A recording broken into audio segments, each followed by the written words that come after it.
DMZ has been interesting lately because they added in something called Building 21, and this has been a fun experience to go through. It's been a great time, and honestly, as fun as it is, all I could think about when I see people play this and go through it is that, oh my gosh, does this not prove how cool it would be if DMZ and raids shared a same loot pool? And now that may sound a bit confusing exactly why I'm saying this, but it's something that I've been saying for a long time now.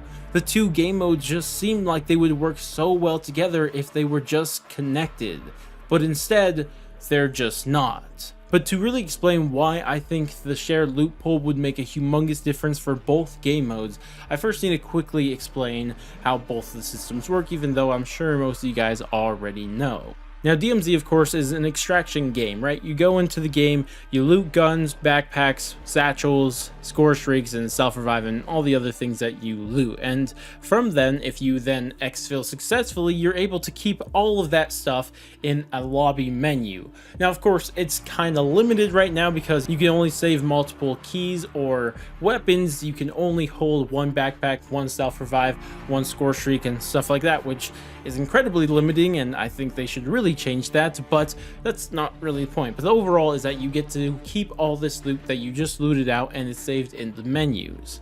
Now, raids, on the other hand, how it decides your loadout before you go in is that it just decides it when you load in. There's no real choice there because you just start off with the same guns no matter what, and that's not great. Sure, you could find some equipment and guns along the way, but that's not always a guaranteed, and you may never find actually a good gun that drops that you could then use. And to me, I feel like this is just really not good in my opinion, because there's no real reason to really get prepared before a raid. Sure, there's the kits, but I mean, I've played with a lot of people who didn't even have their kits leveled up at all, and they were able to complete the raid relatively easy. So I mean, you can talk about them, but they really don't make the biggest difference in the world.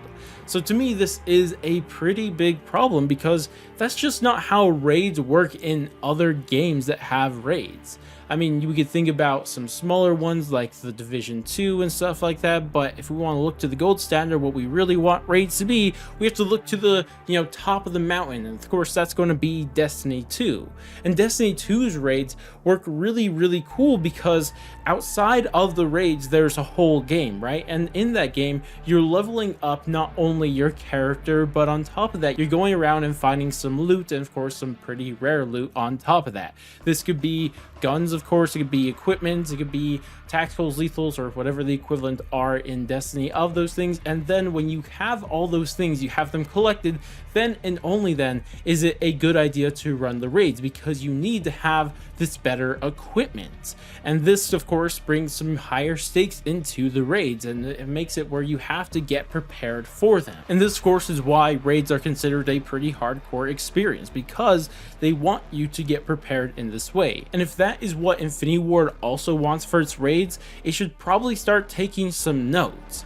And you may think like, well, maybe they aren't trying to go for as hardcore of experience of raids as they are in Destiny, and not really, because you could see what they were telling us before the raid actually came out. They were telling us, level up your kits, you have to have them leveled up, and then if that's still not enough, I mean, we could see that they really want it to be a hardcore experience because there is no matchmaking, and you have to find 2 other players that you are friends with to then go run the raid. You can't just random matchmake at all for this. So you could see that they're trying to get this idea of hardcore to it, but it really just isn't there. And to me, I think that there is a very, very easy fix to this, and it's just by sharing the loopholes between DMZ and raids, because it would make it where you can't just jump into a raid whenever without any preparation or anything like this. Before you jump into a raid, you have to play DMZ and try to collect some really good guns in order to run the raids, or not even just really good guns, but just very specific guns for some things.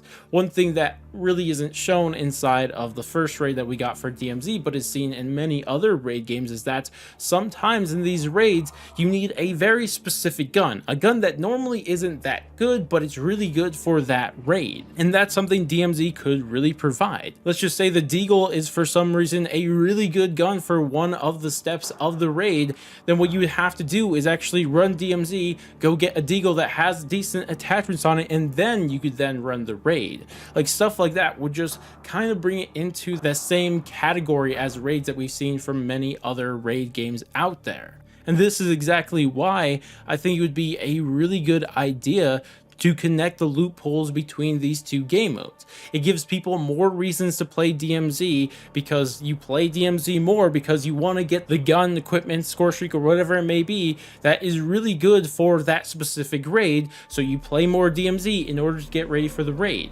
And then it could work vice versa too, because one thing that we really don't see in raids but would work if they were connected through their loophole is that if you complete a raid, then you get some very rare loot, a very unique gun, a very unique perk, score streak, or just something like that. It would just really work back. It would really work great back and forth, because both game modes would encourage you to play the other one. And this is exactly why I've been saying ever since they've talked about the idea of both raids and extraction being in this game, that I've been saying they need to share a loot pool, because it does exactly what so many other raids games out there already do. You look to all the other ones, you look to the gold standard with Destiny 2, or even the Division 2 and games like it. Like, that's how they work. They have two different systems. They have the raids, but they also have a game outside of it where you collect your loot in order to run the raids. Like, that's how they all work. And I wouldn't normally bring up that Call of Duty needs to do something like that, but because the fact that they have a perfect game mode to do both of those, it just seems like a humongous missed opportunity that they are not sharing the loot between these two game modes.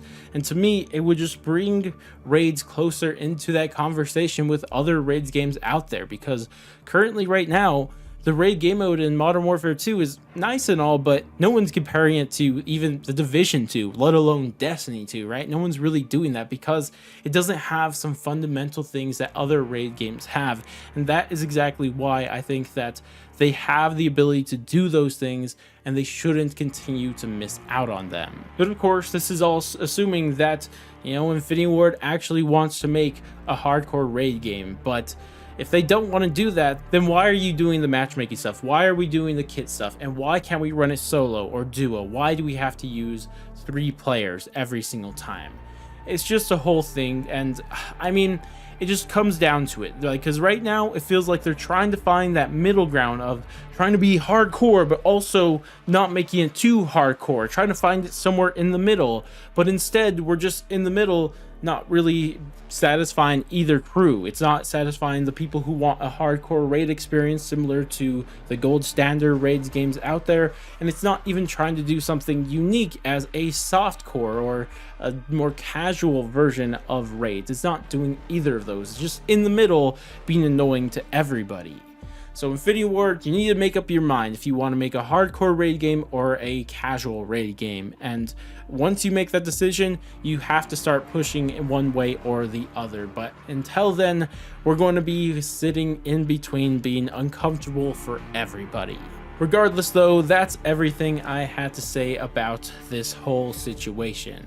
I'd be curious to hear what you guys think about this. Do you guys agree with me that they should share the loot systems between DMZ and raids, or do you like how it is? Or maybe you want to see them push it into even a more casual style raid than what we already have. Either way, they got to make up their mind, in my opinion. Regardless though, that's going to wrap it up for me. If you guys did enjoy the video, I would appreciate if you guys dropped a like, subscribe, bell, share, or any of that great stuff. But I'm going to go catch you guys in the next stream, video, or whatever the heck it may be. And laters, guys.